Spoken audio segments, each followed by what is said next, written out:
بسم اللہ الرحمن الرحیم۔ معزز ناظرین کرام، آج کا ہمارا گفتگو کا موضوع ہے کہ حضور سید عالم نور مجسم شفیع معظم صلی اللہ تعالیٰ علیہ وسلم کی ولادت باسعادت کی خوشی منانا یہ جائز ہے یا نہیں۔ اس کی وجہ یہ ہے کہ میلاد مصطفیٰ علیہ الصلوۃ والسلام کے دنوں میں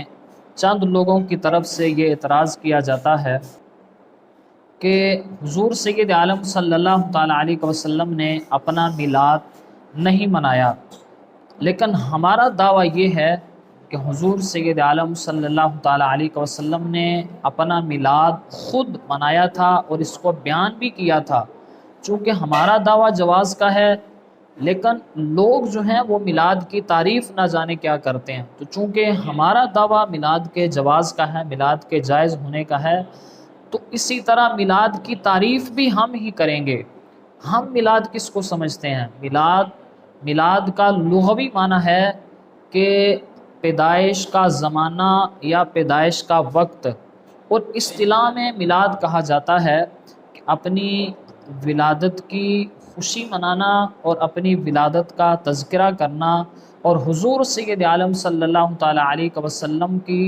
جب ولادت ہم مناتے ہیں تو اس کی تعریف ہم یہ کرتے ہیں کہ حضور کا میلاد منانے کا مطلب یہ ہے کہ حضور سید عالم صلی اللہ تعالیٰ علیہ وسلم کی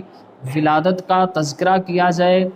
قرآن کریم برہان رشید کی تلاوت کی جائے، ثنا خوانی پڑھی جائے، اور اسی طرح ذکر و اذکار کیا جائے، صدقہ و خیرات کیا جائے۔ اس کو ہم میلاد سمجھتے ہیں۔ اب ہم دیکھتے ہیں کہ کیا حضور سید عالم صلی اللہ تعالیٰ علیہ وسلم نے خود اپنی ولادت کا تذکرہ کیا ہے یا نہیں۔ یہ میرے سامنے معجم کبیر کے اندر یہ روایت موجود ہے۔ امام طبرانی یہ اس روایت کو نقل کرتے ہیں، جلد نمبر 1 صفحہ نمبر 58 پر یہ روایت موجود ہے۔ حضرت سیدہ عائشہ صدیقہ رضی اللہ تعالی عنہا آپ بیان فرماتی ہیں، تذاکر رسول اللہ صلی اللہ تعالی علیہ وسلم و ابو بکر رضی اللہ تعالی عنہ میلادہما عندی، کہ آپ فرماتی ہیں کہ میرے سامنے رسول اللہ علیہ الصلوۃ والسلام اور ابو بکر رضی اللہ تعالی عنہ نے اپنے میلاد کا ذکر کیا۔ تو اس روایت کے اندر یہ واضح طور پر موجود ہے کہ حضور سید عالم علیہ السلام نے خود اپنی ولادت کا تذکرہ کیا، اور اس کے ساتھ ساتھ حضرت سیدنا صدیق اکبر رضی اللہ تعالی عنہ نے بھی اپنے میلاد کا تذکرہ کیا۔ اسی طرح دوسری روایت صحیح مسلم شریف کے اندر یہ موجود ہے، کتاب الصیام میں جلد نمبر 2 صفحہ نمبر 819 پر یہ موجود ہے۔ حضرت قتادہ رضی اللہ تعالی عنہ سے یہ روایت موجود ہے، وہ کہتے ہیں کہ حضور سید عالم صلی اللہ تعالی علیہ وسلم ہر پیر شریف کا روزہ رکھا کرتے تھے۔ تو صحابہ نے عرض کیا، یا رسول اللہ علیہ السلام، آپ اس دن روزہ کیوں رکھتے ہیں؟ تو سرکار نے ارشاد فرمایا، ذاک یوم ولدت فی و یوم بعثت او انزل علی فی، تو سرکار نے فرمایا یہ دن میری ولادت کا دن ہے، تو اور اسی طرح سرکار نے فرمایا اسی دن میں مبعوث کیا گیا اور اسی دن مجھ پر قرآن نازل کیا گیا۔ تو اس روایت کے اندر بھی واضح طور پر یہ الفاظ موجود ہیں کہ سرکار نے فرمایا یہ میری ولادت کا دن ہے۔ تو ہم میلاد کی تعریف یہ کرتے ہیں کہ میلاد کہتے ہی اس کو ہیں کہ سرکار کی ولادت باسعادت کا تذکرہ کیا جائے، اور سرکار اپنے میلاد کی خوشی میں، اپنی ولادت کی خوشی میں خود روزہ رکھ رہے ہیں۔ اسی طرح تیسری حدیث پاک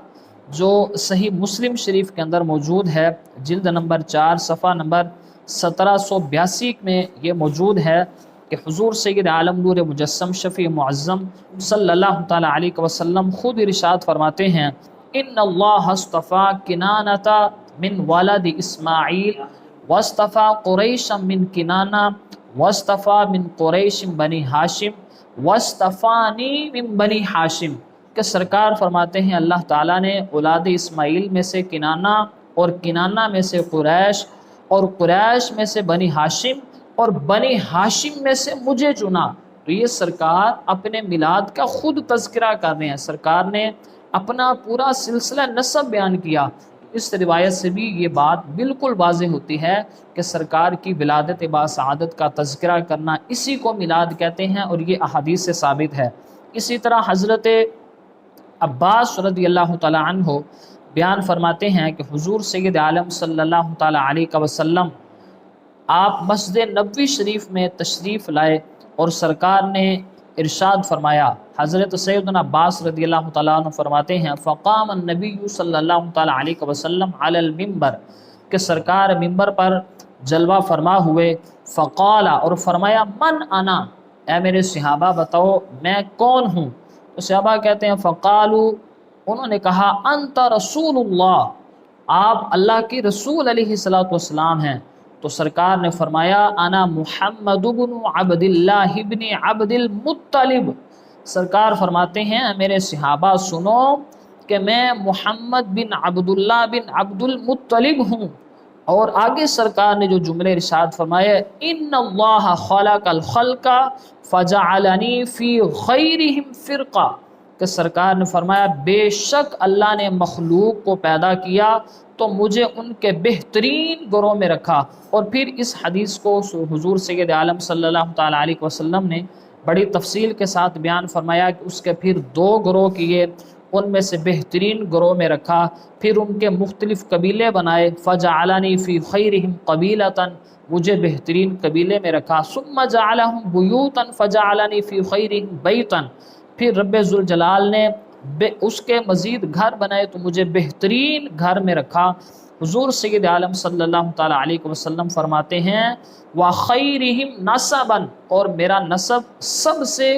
بہترین ہے۔ تو یہاں حضور سید عالم علیہ السلام نے ولادت کا بھی تذکرہ کیا، اپنے نسب کا تذکرہ کیا، اور پوری جو آپ کا بنی ہاشم کا نسب ہے اس کو آپ نے ذکر کیا، تو اسی کو ہم میلاد کہتے ہیں۔ اور اسی طرح حضور سید عالم صلی اللہ تعالیٰ علیہ وسلم کا میلاد منانے کے حوالے سے حضرت امام جلال الدین سیوطی علیہ رحمہ نے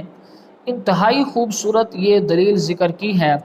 آپ فرماتے ہیں کہ حضور سید عالم صلی اللہ تعالیٰ علیہ وسلم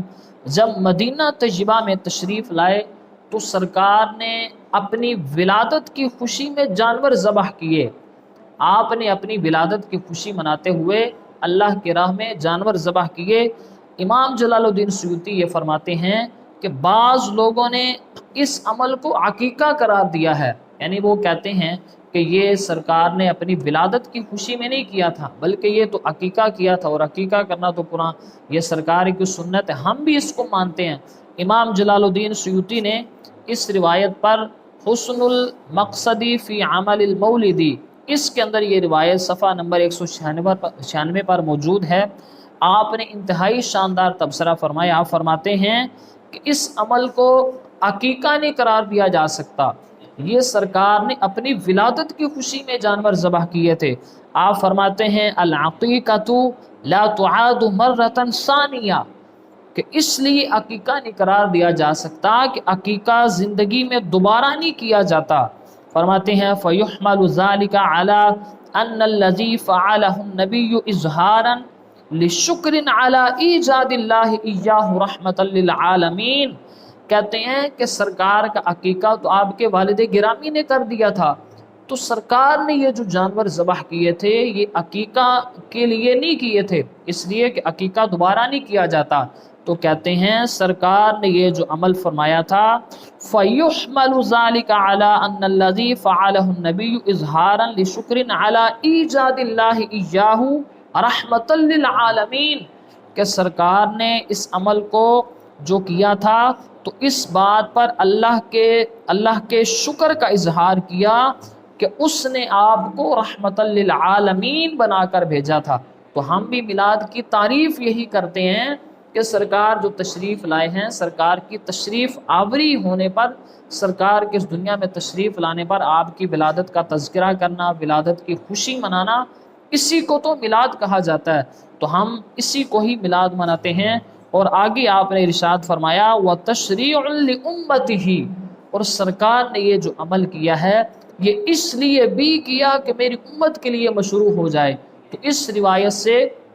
یہ بات ثابت ہوتی ہے کہ حضور سید عالم نور مجسم شفیع معظم صلی اللہ تعالیٰ علیہ وسلم نے اپنی ولادت باسعادت کی خوشی میں جانور ذبح کیے، سرکار نے اپنی ولادت باسعادت کی خوشی میں روزہ بھی رکھا، سرکار نے اپنی ولادت باسعادت کی خوشی میں اپنے میلاد کا تذکرہ بھی کیا۔ تو یہاں سے یہ بات ثابت ہوتی ہے کہ حضور سید عالم صلی اللہ تعالیٰ علیہ وسلم کا میلاد منانا قرآن و سنت کی روشنی میں یہ بالکل جائز عمل ہے، اور سرکار نے خود بھی اس کو بیان فرمایا ہے۔ تو دعا ہے کہ رب ذوالجلال ہم سب کو قرآن و سنت کے مطابق حضور علیہ السلام کا میلاد منانے کی توفیق عطا فرمائے۔